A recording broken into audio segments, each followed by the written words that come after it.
hello hello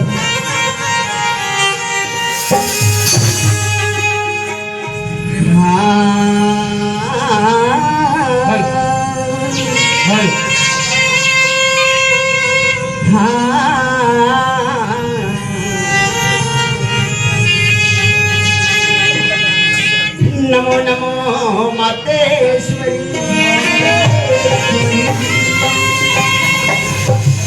Namo Namo Jagdambe नमो नमः ज्ञानेश्वरी नमो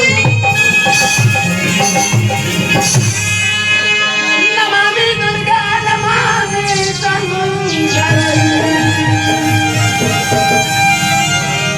नमामि विष्णु सृष्टिकर्ता नमामि गणपति नमामि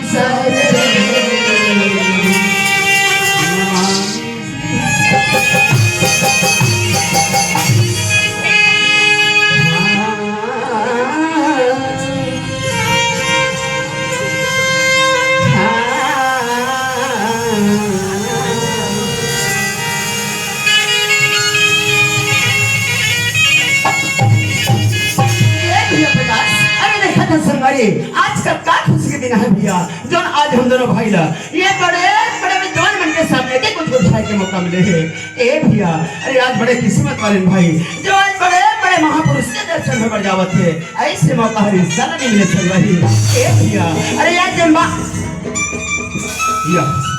या ले ले ले ले ले